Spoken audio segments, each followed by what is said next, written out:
Joy Miserve is a business consultant, leadership trainer, and coach. After 2 decades of executive experience in scaling operations and developing leaders, she founded Leading with Joy to help other executives develop leaders that foster high-performing and joyful workplace cultures where it's a win-win for companies and their employees. Together, she and her clients create more leaders and workplaces that focus on building trusting, authentic, collaborative, aligned, and accountable growth cultures where people are intrinsically motivated and achieve financial success on behalf of the business. Miserve leverages her experience as the former COO of ID Tech, where she spent 22 years scaling operations from startup to international expansion to a $200 million acquisition, delivering quality educational experiences to 50,000 students each year.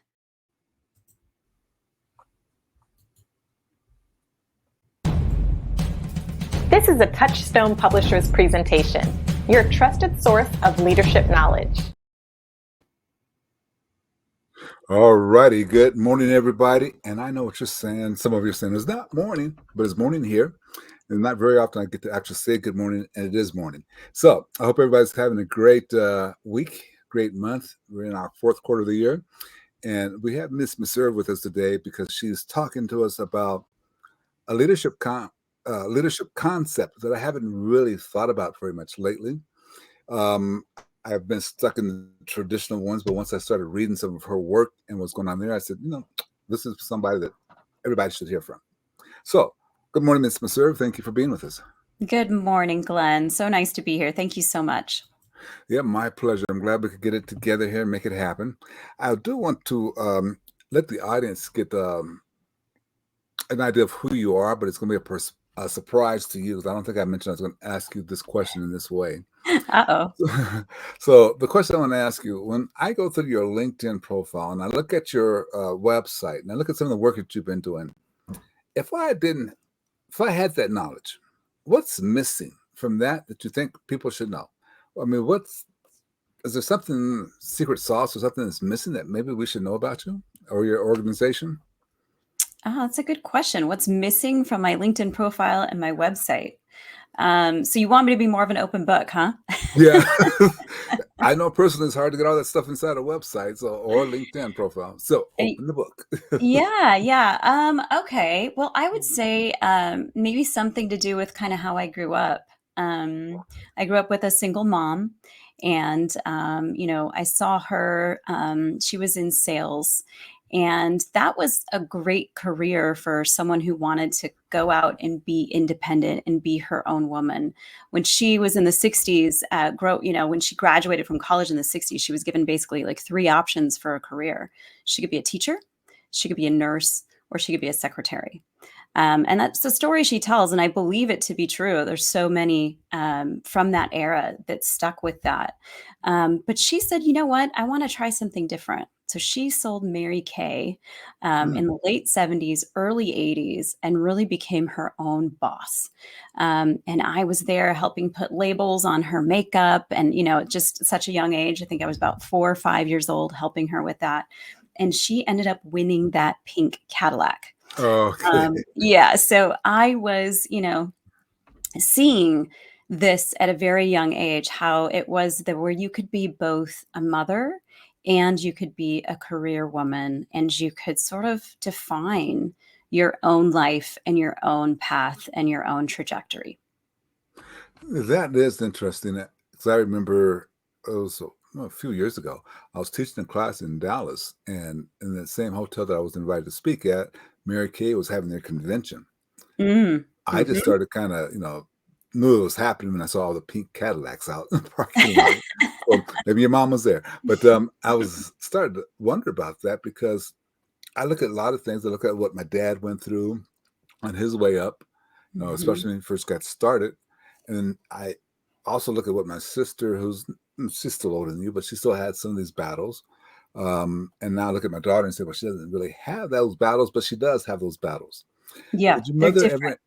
they're different, but we still have them. I mean, I was trying to explain to a friend of mine, said, well, how come there is what is systemic racism and sexism? What is that? You can't even tell me. He's trying to tell me I couldn't define it. I said, if you have to ask me, you really can't, because if you haven't experienced it, You Right. can't. So did your mother share any tips with you to kind of help you break that out of that? Because a lot of today, I hate to say it, but a lot of women still believe that all they can do is either be a teacher and maybe a nurse. Mhm. Mhm. I think it was really she was so busy. And so it was really leading by example. Mm, When I was 8 years old, I was a latchkey kid, and that's common for many of us in the yeah. 80s. We grew up so quickly. I felt like I was an adult at age 8, Like I just knew all the things I needed to know, because she was busy working and providing for us. And so I think it was just the fact that it could be done. But one of the things that I loved about her was Hmm. that I saw her really connect with people, Oh, look them in the eye, understand who they were, learn about them, learn about their kids, their occupation, and remember it. wow. And that's something that I bring in with me today. So I'm quick to learn names. I'm also quick to connect people with one another. I was just at a conference this past week and I met a woman and she said she was in retail and she mentioned L'Oreal. And I was like, have you met the other woman here from L'Oreal? And she said, Yeah, how's it no, go? I don't know who that is. And so I'm like, okay. And it wasn't until the very last evening I saw both of them in the same room together and I pulled them together and they were like, thank you so much for bringing us together because we didn't know we'd met one another, but we hadn't talked about what we did. So we Mm, didn't know we were both from L'Oreal backgrounds. And so, yeah, so it's just kind of keeping those things in mind. An observer of people, observer of their strengths. And I think I bring that into my leadership philosophy. that's interesting because this catchphrase, emotional intelligence, I mean, that has been around forever, but a lot of people like to believe, oh, we just discovered emotional intelligence. What you just described to me was part of the emotional intelligence that you demonstrated there. To Mhm. be able to say, okay, oh, let me connect people, but also go back and look at, and here comes the sermon, the 7 habits of highly effective people. I go back and look at those 7 habits and I say, you know what? If we can get these 7 habits, it'd be amazing. But the sixth habit is synergy. And when Mhm. you can put two people together, I was telling a group yesterday, 1 and 1's 11, period. Right. I mean, if you can get a group of people together, and this group I meet with, we're all from different diverse industries all together. And it creates so much synergy. And I would imagine you find that when you're out and about and speaking. So I would want Mhm. to ask you, I'm going to take this a little bit out of order. What do you cover when you're out speaking? Yeah. So I talk about various forms of leadership. And one of the things that I find is that folks are promoted um, from individual contributor because, hey, you're great at what you do. Yeah. Fantastic. Why don't you lead a team of people who also do this? And so we're going to give you some folks to manage. But what's missing, that gap there, is that we don't take the time to train that person on what it is to be a good manager. Yeah. What does that look like? What does that feel like? So that's Hmm. part of it. So we dive into some simple and practical tools on specifically how to deliver feedback in a Wow. way that is received, in a way that allows people to feel seen, to feel heard, and to feel valued for their contributions to the company. And then the other thing that I'd like to talk about is my brand of leadership, which is partner leadership. And so I figured out that I had a different way of managing folks over my 22 years. And then I created a really successful culture with that. And so the role of a partner leader is one who looks to people's strengths and then they look for opportunities proactively for this person to take on some work that really mirrors and hones to those strengths of the individual. And then they give them the opportunity to be a learner while they're supporting. So we talk about the Pygmalion effect. And the Pygmalion effect is when you really say, hey, I believe in you. You can do this. Hmm. You're Hmm. you're going to go through this as a learner. And the Pygmalion effect has crazy implications in that others treat you differently. it's not about me and you. It's about how others will now perceive you because you were taking on this special work, because you are taking ownership over something.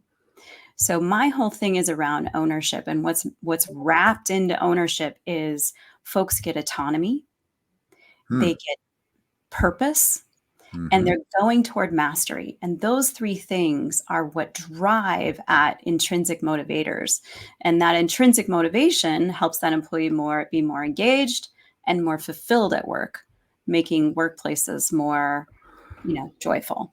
Well, and I see that, and I think we talk about that a lot. I'm kind of curious though, because when as a new manager, or even if you've been there for 50 years, there's pressure up above to perform. But what other challenges take place when you are putting in your partner leadership? Are there some challenges there that we should be aware of?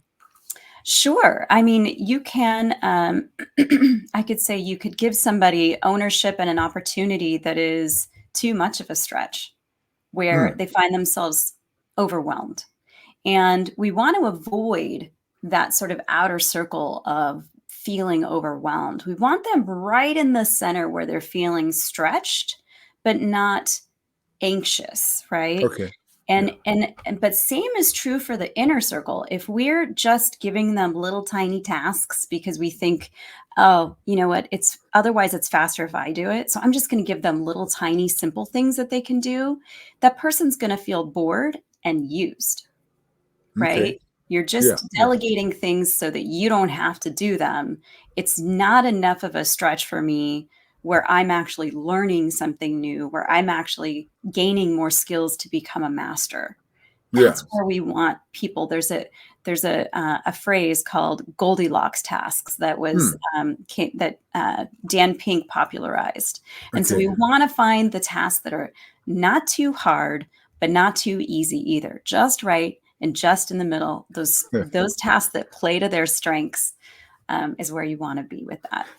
Well, how do you do that though? I mean, if I assign you a task, how do I decide if it's not too hard, not too soft, just Hmm. right? How do I decide that? Yeah, I think there's a balance, right, between observing that person, right, and seeing Yes. them perform things over time. I might have like a little test for somebody and say, like, just a small thing. Hey, can I get your feedback on this?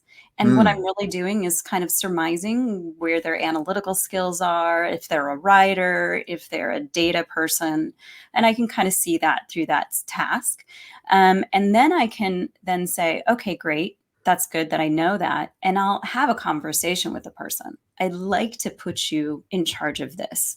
Is that something that you'd be interested in? And if they get excited right away, I know I've hit the jackpot, right? Right, right, If right. there's a lot of hesitancy there, I might be pushing outside of their bounds. If they're like, sure, whatever, I've hit boredom, right? So I think it's that back to your emotional intelligence that you brought up. I think you do have to sort of gauge and just like we're A/B testing products, sometimes we're A/B testing what folks like to do and what they don't like to do, right? And we're not always going to hit the jackpot with that, but the point is to try. Progress Okay, is better than perfection here. okay. We're gonna hold for 1 second, Joy. I got this is our Monday lawnmower cutting day, and I think they're right outside the window cutting. But as soon as I say hold, they stop. So they go move to another place, I guess. But we may have to stop a little bit later if it gets too loud. If you can hear it, let me know. And that means it's too loud if you can hear them. But it should be not hearable. Yeah, Okay. honestly, I can't hear it. I heard a little initial buzz, but then it stopped, Okay. and it was real light. Okay. Well, if you do it here, that just say, hey, Glenn, let's hold on. Okay. Hold on, because that means the folks that are listening can hear it too. Okay. So I want to, because something you came across early when you mentioned engaging the employee. How important is it to use partner leadership to engage employees? Because that's how they're going to stay there, right? That's how they're going to stay Mhm, happy. What's mhm. some of the techniques, or how does it directly impact? That's a better question. How does it directly impact employee engagement? Yeah, so I think I'm obsessed with motivation and Hmm. understanding what drives employee engagement. So I spent a lot of time researching and understanding this from top psychologists and sociologists, and then sort of pairing it with my own experience. We did have a top workplace culture award, for over a dozen years back to back, when we started asking for that feedback from employees. And I've formulated a framework that, along with those practical tools, really shows people how to unlock that internal drive at work. When we do that, when we unlock that internal drive, when folks are engaged, if you did nothing else but try to engage your employees, your profits will they'll increase, sorry, 21%. Profits will increase 21%. And I think we spend a lot of time trying to figure out growth. That's what our CEOs and they're so worried about, right? Is how do I? They have so much pressure to drive profitability, but if they just do that one thing. So you asked me for some specific examples. So extrinsic motivation comes from the outside, Right. right? So how I'm perceived by others. So that's part of it. We don't want to ignore extrinsic motivators, right? So that'd be like delivering feedback, getting recognition, winning an award, or maybe just a gift card, right? Hmm. So those Hmm. kinds of things really they help us stay motivated. They help us understand. They're like a beacon or a sign saying, keep coming this way. This is the path forward. This is the right way. You're headed in the right direction. So those are the extrinsic motivators. Intrinsic motivators come from within. And so that is, how am I perceiving myself and what do I feel when I'm working, right? And that's where we go back to purpose and autonomy and mastery. Those are our biggest drivers toward extrinsic motivation. So how can a company unlock purpose? Well, the good news is you don't have to be curing cancer to have purpose at work. When somebody tells you your work is valuable, you are contributing, and when you actually see it contributing, whether that's to the bottom line or your coworker is growing and developing, or you're giving a presentation in front of a room explaining what you've just done, that's a sense of purpose. It's why I'm here, right? I'm making the machine work. And Right. then there's autonomy, which is really, really key. And there's 4 pieces and components to autonomy that people can do really simply. You can help people get freedom and choice over how they spend their time. It's the 4 T's. How they spend their time, what tasks they're doing, what techniques they're using. And the last one is, let's see, we did time, task, Techniques. and the Yeah. last one is team, choice over who they work with. And while they might not have hired their team, or they might not have hired their colleagues, or be able to choose who their peers are in their team, they can certainly say, you know what, I want to call this other department. And I want to get this person's opinion from this other department. And I want to bring in this person to this project because they have this expertise. And I want to talk to them when I'm working on that. And that matters. So when we have the autonomy, now we're driving toward that. And once you're learning and you're given ownership and opportunities to grow, you're moving toward mastery. And all of these Mm. things drive our fulfillment, right? Intrinsic motivation Yes. drives our fulfillment, where we feel flow, we feel energy, we feel joy. Well, okay. And you mentioned it. As an employee, if I'm engaged and I have a purpose and I feel joy for it, and I'm building my mastery for it, you're saying that the metrics of it is that they're seeing a 21% increase in productivity or increase in Profits. profits, 21% profits. So therefore, that statement a lot of people like to make, that soft skills, you can't measure them. Well, if we can show you a 21% profit because of the soft skills, maybe you don't want to measure it. Maybe you should take it out of the soft skill world and make it to money making world. Right. That comes from Gallup, and so they looked at 1,000 different companies to get that number. But Yes, I do trust Gallup. They're a big company and they do a lot yes. of research. They do a lot of research. They do. Um, when it comes to this engagement, though, I want to just ask you about. We want to engage our folks, and we have Gallup, and we have things that are saying, okay, you're going to increase your profit. But where does that balance come in? Can you teach us about how to create that balance between being, because I know my CEO, she's about profit. She's a number person. Hmm. Okay. Yet I'm not. And she has to balance that out a little bit. Hmm. How would you Right. teach the CEO to be that? How would I teach a CEO to do it?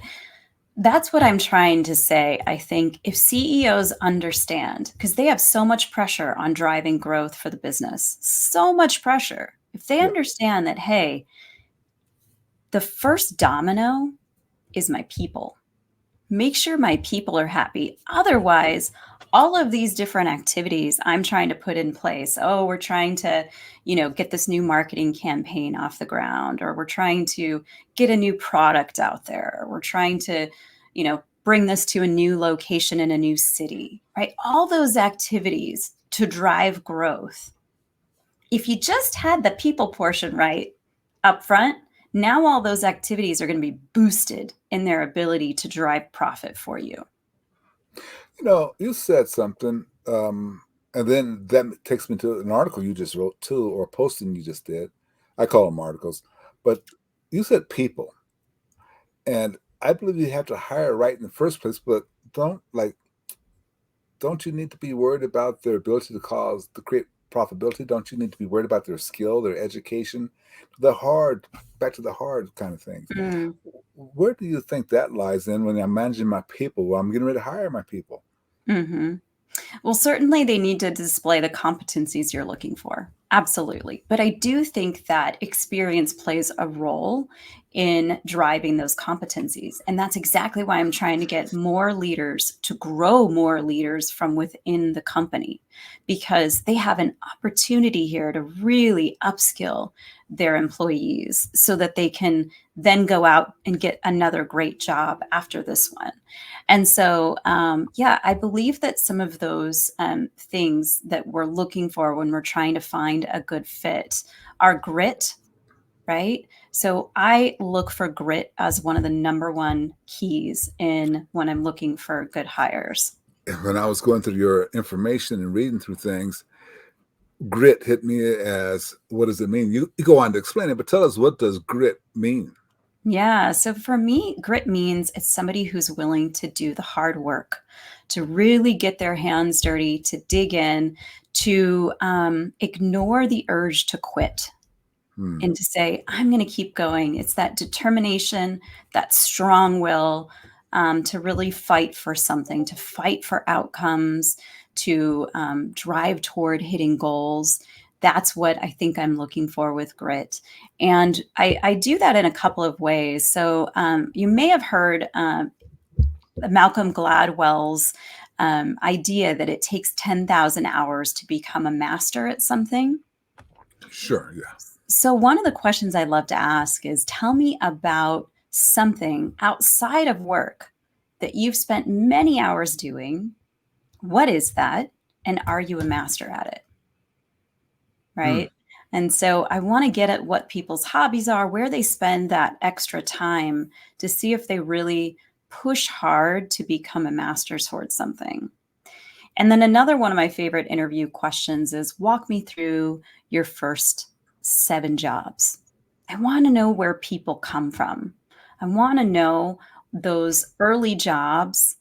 They do form us, they do shape us in a way, in my opinion, that, and there's so many wonderful follow-up questions you can do after someone walks you through their earliest jobs. Were they promoted on those early jobs? What was it? And were they really sort of digging in? Were they willing to do the hard, gritty work? Okay. Yeah, the hard. Though I hadn't really thought about asking about the last 7 previous jobs, because I don't know if I can remember my last 7 jobs. Yeah, I've yeah, yeah. been at this one for so long. I what though ask you, take you away from that for just a moment, because again, when we talk about partner leadership, being in the Mhm. partner leadership, and in our working environments today, I mean, we have remote workers, we have in office workers. It's kind of a whole big spectrum of things. How does partner leadership go into that work there? Give For us an remote example. remote work? Remote, yeah, for the whole ball game, managing Remote, remote, hybrid, hybrid, and in in office. person? Yeah. Yeah. Yeah, so, it's about creating a psychologically safe culture where people feel that Mm. they can speak up, and so what I did see, when you transition from in-person environments to Zoom, it can be very tempting for folks to go off camera and for folks to go on mute and sort of mute their voice, You right? said, And you said go off camera right when I went off camera, but okay. yeah. Sorry, that was just pure coincidence. But yeah, it can be really tempting to sort of hide on Zoom. And so we have to be leaders that say, I want your opinion. So and so, what do you think? It's especially sometimes the quiet ones in the room that take a while to sort of formulate their ideas. Those are the ones that sometimes have the best ideas. So it's saying, I want to hear from you, but also modeling in various meetings. I'm going to speak up. I'm going to share my opinion and watch. It's not an opinion that maybe that's going to be super popular, but I'm willing to speak up and say it, and nothing bad is going to come to me. I'm not going to get fired the next day. I need to speak up so that people hear me. But you do have to have trust, and part of that trust is that psychologically safe environment. And so leaders have to show that this is a space where you can speak your voice. And we want to create that space. I'm just kind of curious about a solution to create that space, especially with the Mhm, remote workers. mhm, And actually, I think more so than that, inside of a brainstorming session or inside of a conference room where all the employees are there.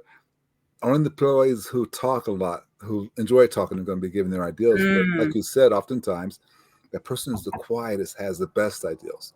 How do we mm, create a safe environment in that situation? Because you don't want to offend the person who's talking, but you want mhm. to bring that out. How do you do that? Any Yeah. suggestions? So, yeah, I would suggest sort of, first of all, taking the temperature of the room. And so you can do something where everyone has to go around and answer a certain question at the beginning of the meeting. A quick check in question, perhaps, would be the PI check in. The P stands for how is everyone doing physically? The I stands for how is everyone doing intellectually? How's your mindset? Where's your head at right now? And the last one is how is everyone doing emotionally, right? And Hmm. so it sets up this container like that you care and you want to know the energy in the room because we all show up every single day with a different energy. And so by doing that, and that's very quick and it shouldn't be prolonged. It's a one word answer, right? From each person for each piece of the pie. And that sets up a safe environment where then you can then go forward from there. But I would also say that um, to answer your question about the folks that sometimes monopolize conversations, I would be pretty clear up front. Like, I want to ask a question. I want everybody to respond with I'll give everybody around 2 to 3 minutes because I really want to hear everyone's opinion on this. And so Hmm. then you kind of have a time box. And you can feel free to say to the person like, thank you so much. Maybe we'll take your thoughts offline one-on-one. I want to make sure we get to everyone in the room. So and so, what do you think? Okay. Okay. I have to admit, I think that's a little scary for a lot of folks. I mean, it's Mm, if I'm participating in a meeting, it's a little bit scary, but if I know it's safe, then I will go ahead and get my viewpoint out without a problem, mhm. at all. What advice would you give a leader who is a little bit afraid. I mean, putting this partnership thing in place, partnership leadership in place, is a wholly different can of worms, maybe. What advice would you give a new leader to kind of say, okay, here's how it can work. Here's how you can benefit from it. Yeah. Well, so just like, we spend a third of our lives at work. Okay. And speaking of those 10,000 hours to become a master, we get, if you spend 40 years working, you get Mm-hmm. 8 of those 10,000 hours, right, to become a master at something. So that means you could become a master 8 times over, or at 8 different things. And so we want to make sure that time is spent with meaning and fulfillment. I don't, it's so disheartening when I hear of folks that are stuck in toxic workplace cultures. So you, as a leader, can find your own sense of fulfillment in growing more leaders. And so that's really what's at the heart of partner leadership, is when you do grow those individuals in the organization, you find your purpose, you have autonomy in doing that, and you become a master at it. And so it's definitely one way to sort of flex and to find more joy at work. Love that. Love that. Some good advice for everyone. Just you've given great advice throughout the whole time period. And I do want to be respectful of your time, so I want to ask you just one more question about some of your work. When you compare all the different leadership styles, the transformational, transactional, autocrat, all those different styles, Mm-hmm. can you just give us an analysis of those in comparison to the partner leadership style? Yeah. I'd say at the heart of those styles, the transactional style is really like command and control, Yeah. right? Mm-hmm. And the idea with partner leadership is that's going to be a little bit more, I'm going to give you ownership and I'm going to give you autonomy. That's what's at the heart of partner leadership, is saying, I trust you. I'm there for you. I'm there to support you and back you up in this process while you learn. And once you learn, I trust you fully now, and you've got this. And then it's on to the next bigger challenge. What's the next bigger challenge you're going to take on? And I'm going to support and trust you in that till you learn that skill. But really, it's a safe environment. It's definitely almost the opposite of transactional style leadership. Yeah. Yeah, it is. Sounds like it. Absolutely does sound like it.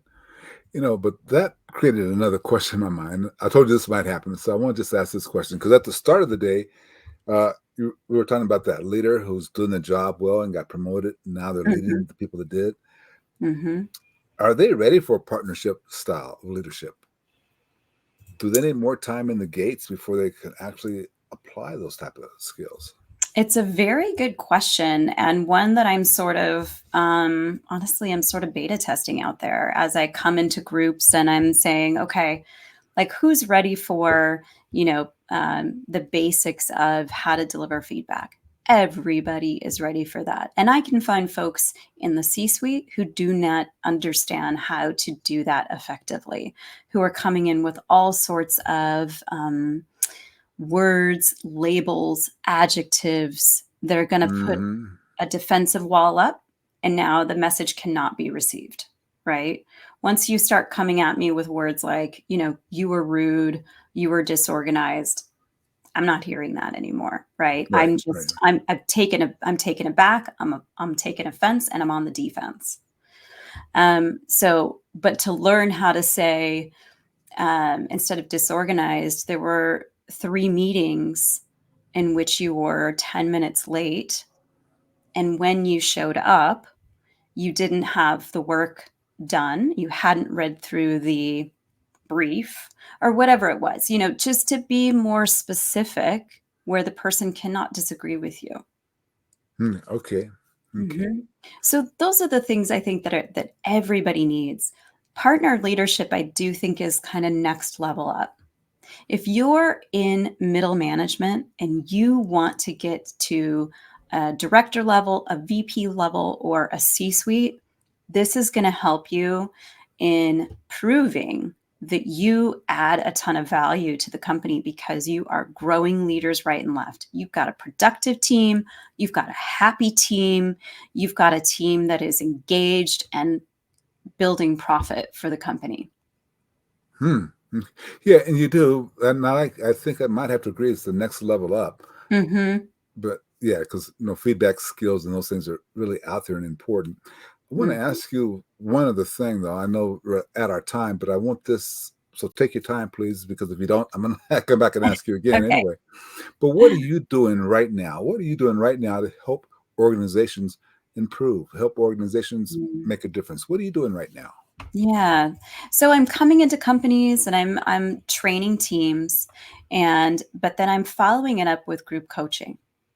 I'm not going to Mm, just be a keynote speaker necessarily. I can do that, but that's not what I want to do to actually influence sustainable change. Sustainable change is created when folks form that habit. And so I'm there to say, okay, you learned the skills, you heard me talk, you took down notes, you have the presentations to go back to. But now we're practicing, not only practicing inside of that workshop where we do some simulations, but now we're practicing in real life mm, with real people.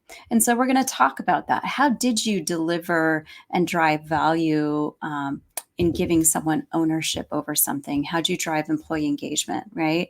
How did you deliver this critical coaching conversation? How are you ensuring that you positively reinforce folks for the behaviors that you want to have happen more often? We're going to discuss those. And then we're going to, that whole activity where we're group coaching, that activity itself is positively reinforcing. And so now people are going to feel good about what they've done, and they're going to go out and do that again and again. So I'm with the companies for a while doing that group coaching to make sure it really sticks and habits are formed. And before I go, I say, okay, I've been leading this, and guess what? I've picked a leader. Here's the leader that I believe should run these meetings moving forward every other week mm. in perpetuity. Wow. Wow. You are kind of unique because I've learned and divided it out. If I'm training, I'm telling you what, but Mhm. if I'm coaching, I'm telling you how.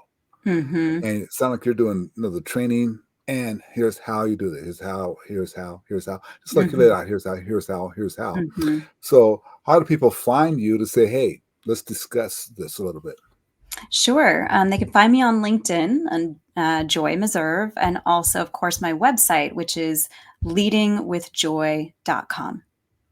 Okay, and we'll try to make sure both of those are in the show notes for everybody to take a look at. And how's your schedule for 2024? You getting full pretty quickly? I have some space, so Okay. don't hesitate to reach out. Okay. All right. Fantastic. So, and then my final question for you. Just look at the time. We're going to take it anyway. So here's my final question for you. What question should I have asked you that I did not ask you? Oh my What's goodness. Yeah, see, nothing easy. Glenn. Nothing easy. Oh my goodness. Okay. Well, I think fundamentally it's really important that folks have their basic necessities and needs taken care of first. So I'm all for fair pay. And you and I had talked Hmm. briefly before this podcast about the strikes that are happening. And Yes. so, what I think needs to happen for folks before they can get to these pieces is that they have to feel like they're paid a fair wage where they can afford the basics that they need in order to live, to take money off the table. Once money is not an issue, people can Hmm. then be engaged and they can give you all that they can at work. But until that happens, there's a block. That is a question I meant to ask you because this engagement kind of question, listen, from what I'm hearing, I don't know. I'm not involved with the UAW strike. I haven't had a chance to speak with anybody from there, but I do have a pretty good client that handles the unions in Canada, and their feeling was that when the workers conceded, gave their pay raises back and gave a lot of those things. They felt engaged. They felt like they were going to own part of that company. They were engaged by it. But then when they didn't get it, but yet other people in the upper chains were getting it, and they didn't get the return of it, they lost their engagement. Yeah. So even if they match the money now that they want, how will they ever get that feeling of engagement back anymore? I mean, how many more years? 30 years before they say, okay, we trust you again? Yeah. I mean, there's a piece in there that I think is twofold. One, they're probably not feeling recognized for their work, right? And that recognition can come in the form of, hey, I want to have this conversation with you. I think I'm your supervisor. What you're doing is really impactful and it's important and it drives the business forward. And thank you so much for doing it, right? There's that conversation for feeling recognized, to be seen, heard, and valued. But then on the other side, there's this lack of ownership, right? And what I say is, like, when you give someone ownership over projects and tasks, you give them that autonomy. Not only are they going to feel ownership over that project, once they've accomplished this thing, they now feel ownership over the company to some degree without owning stock. They feel a sense of ownership and pride. I did this. I completed this. I got an opportunity to shine in front of others. And so I feel like I owned that.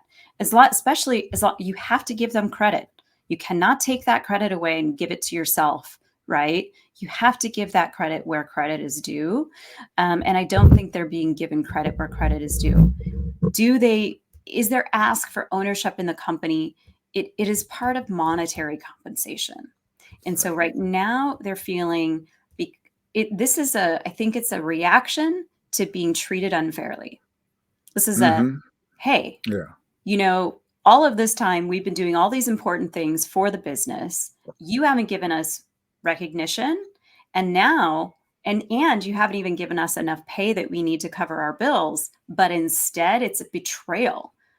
You gave it to somebody else and not us when we are your bread and butter. And now this is a little bit of a payback time.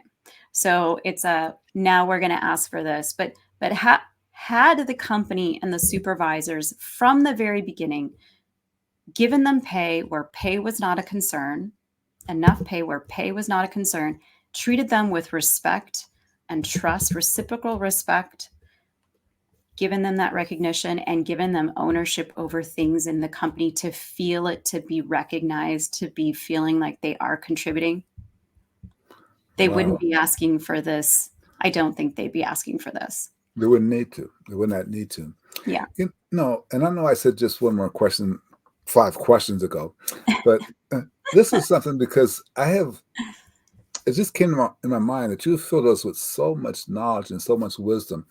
And people really do need to get the training. So you did a lot of the what and the coaching. Sound like you did some coaching, but it sounds like that's where your expertise lies in, is coaching. So here's the question that you ask, and I want to ask you. So for Leading with Joy, that's the name of your organization, right? Leading with Joy. What is the passion for Leading with Joy? What's your passion? Yeah. So it was I took a leap of faith, leaving a 22-year job where I was the COO, and I was the second full-time employee hired on after the family that started it. I took a leap of faith, and I think what I've given myself is the ultimate test, right? I have ultimate autonomy right now because I'm a solopreneur. And I am going toward mastery of this. So I am finding myself very fulfilled by being on my own, by building something on my own, by going with my passions and what I love to do most. And so that's it. Okay. Love that. Love that very much. Thank you so much for taking the time to chat with us. I'll give you the final word. All right. Well, thank you for being with us here today. I hope you've had some valuable nuggets of information, and just do what you can to grow more leaders from within. It's a really powerful and fulfilling role to take on in your company. I know you have very busy days and a lot of things to do, and you're probably a doer and a coach, but take that time to really invest in your folks. And I promise it will not only pay off for the business, but for you. Thank you for connecting with us here at Touchstone Publishers. Please join our group Essential Leadership Skills and share your leadership knowledge with us all.